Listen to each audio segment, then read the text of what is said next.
Did you know that cataract can now be cured with robotic surgery? Hi, I'm Dr. Anita Sethi, Principal Director and Head of Department of Ophthalmology at Max Panchi. Today I'm going to tell you how we can apply femtolaser for doing robotic cataract surgery and blade-free LASIK.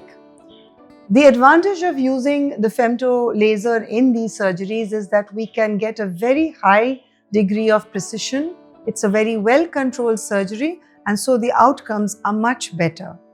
In robotic cataract surgery, the femtolaser makes the incisions, makes the cuts inside the cataract, and makes the whole process a very quick and safe, controlled surgery, so the patient recovery is extremely fast. Since cataract is a common disease and most people over the age of say 60 do develop cataracts, it is really good that we have this technology that can make the patient's recovery so much faster. Also, Delhi has the dubious distinction of being the diabetic capital of the world maybe, and definitely of India. So with a large number of diabetics, they are much more prone to get cataract. So we are finding that the incidence of cataract in younger ages is also increasing. So the younger people who are working actively, this technique of robotic cataract surgery means that they can get back to work earlier and the recovery is so much quicker.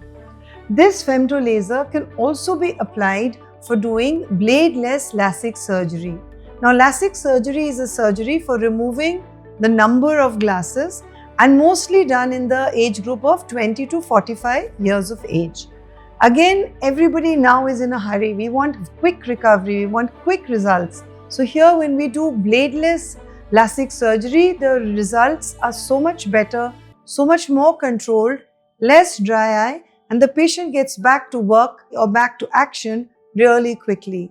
So the femtolaser is a great addition and technology for all of us, for the doctors also, for the patients as well, for a safe, controlled and very quick recovery after surgery. So all of you with cataracts or those who want to get rid of their glasses, I would advise to go for the robotic surgeries as there is a much better outcome, much quicker recovery, and in fact it's just the best technique. I hope you found this video informative and helpful. If you have any more questions, you can put it in the comments section. Thank you for watching. Subscribe to our YouTube channel and press the bell icon to get the latest healthcare updates.